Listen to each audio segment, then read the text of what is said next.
we're having fun in the kitchen already. Thanks for spending part of your Thursday morning here with us today for Virginia This Morning. I'm Jessica Nall. In 2 days, Richmonders can enjoy and sample tasty foods and desserts at the 2015 French Food Festival from popular area chefs, including Sean Murphy, who's here with us this morning. He's ready to walk us through the steps to create a sweet pastry just in time. Sean, it's great to see you. Great to see you. Thanks for having me back. Thanks for being here. Really happy to be here and happy to support such a great cause, the French Food Festival. Raising money for the Little Sisters of the Poor that houses 100 predominantly elderly poor residents. So, and this is one of their biggest fundraisers. So don't let the weather scare you off. We're gonna be out there rain or shine, and that's right. I'm gonna do a couple dishes, but we're gonna show the beignets today. All right. So we're gonna go ahead and jump right in. Sounds good. Gonna kind of quickly go through what you would normally do to basically just activate some yeast. I've got a 1/4 cup of sugar here that I'm going to put about 1.5 cups of warm water. All right. And let that get going just a little bit. We're making beignets, and these are delicious. But for anybody who's not familiar, what are beignets kind of similar? It's like a French donut. It's like a donut. There's a lot of French influence in Cajun cuisine, and these are famous in New Orleans, and basically a French donut. So we're just going to let that activate. The yeast will begin to eat the sugar, and that'll start what's going to be the rest of the base of our dough. We've got 2 eggs that I've already cracked in here. Okay. I'm going to whisk together with another 1/4 cup of sugar. Is a giant bowl a prerequisite? Well, it's going to end up rising. We're going to work in this bowl, and we're going to add, make our base dough, and then we're going to cover it and let it rise for about 2 hours. Not right now, but it's going to end up looking like this over here. But and then there's some salt. So it's nice to have a little bit of a bowl. We're going to add the flour. You want to have room to work with, so you don't have flour flying everywhere. Okay. It's always good to air a little over.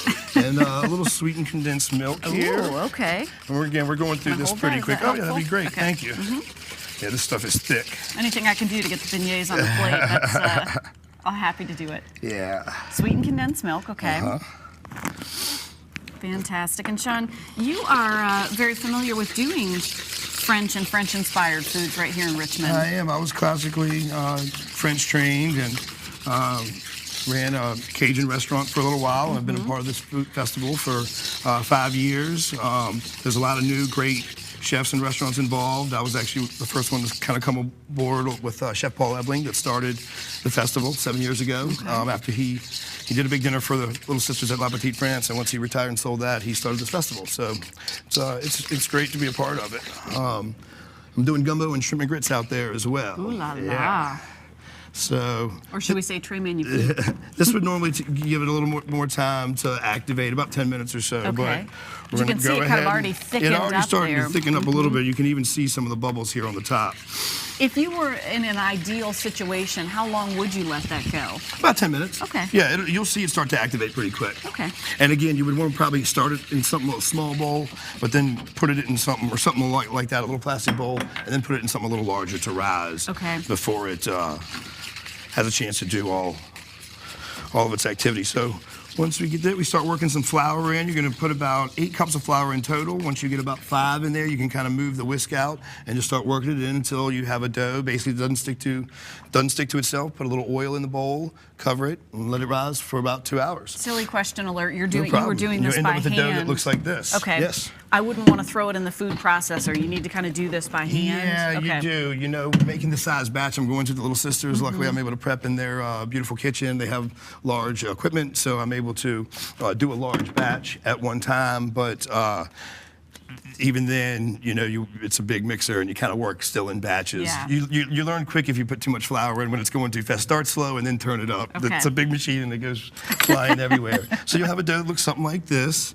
And then you're just going to cut a little bit out. How long did it take to get to that point? About 2 hours. Okay. We're just going to roll a little bit out. I have some already cut. All right. I'm going to get a little more bench flour, just, to roll. Working in batches. Working, yep. And we're going to roll this out into about a 1/2 inch thick. I kind of... Do you shape it up into... You can shape it however you want. Little squares, triangles, it doesn't really matter. Okay. For those visitors who have gone to New Orleans, beignets are one of kind of the top stops when you get down to Café du Monde. Exactly. Very famous there. The best part about that is the beignet is pretty good, and the chicory coffee, but the powdered sugar that you can blow all over in like a powdered sugar windstorm. Yeah, we're going to use this bowl to toss our powdered sugar in here in just a minute. So you roll that out. Roll that out. All right. And then do you we'll go cut, or do ahead. you have to use like a... You can cut it with whatever you want. You can use just a little paring knife, and again, you can cut it in kind of any shape you want. A little triangle. We usually use little squares, but if you have that end piece, it's a triangle. It's okay. Okay. You can cut it with a little paring knife like that, or what I like to use. It's pretty nice. You can cut it with a pizza cutter as well. Okay. Sean, how many of these will you be making for the weekend, for Saturday? Well, this is the one thing I still have to make.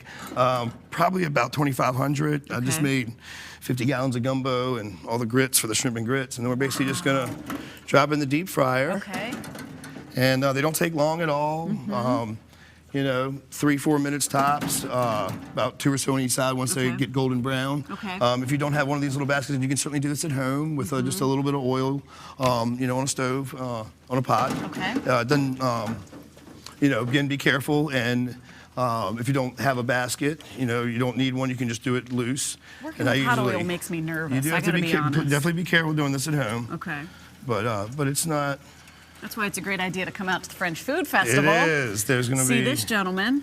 Okay, lots so of they're good taking stuff their there. time. Your oil was still kind of warming up there, Yes. so they're kind of doing They'll their still thing. get there pretty quick, though. They can already see it get a little bit golden brown, but Yeah. my oil didn't get a chance to get quite the temperature, so it's a little bit slower. But they'll turn golden brown pretty quick. You can see them starting to change color in there, and then once they're finished, you would put those in the powdered sugar. Yeah, and the powdered sugar. Basically, you just Okay. finish it, toss it with some powdered sugar. It's pretty simple. All right. You know, you could garnish it however you'd like with some mint or some fresh berries, but traditionally, it's Sounds good. kind of fancy powdered sugar done. Here we go. We can toss Let those- these here. These are. Producer's telling me we're all done. They're going in. The sugar's happening. This man's making some magic, and you can experience it at the 7th Annual Richmond French Food Festival. It's coming up Saturday, April 25th from 11 a.m. to 9 p.m. at the Little Sisters of the Poor, 1503 Michaels Road. Parking is free. There's a voluntary suggested $2 donation benefiting Little Sisters of the Poor. You can head online to WTVR.com/VTM. We'll have a link to more information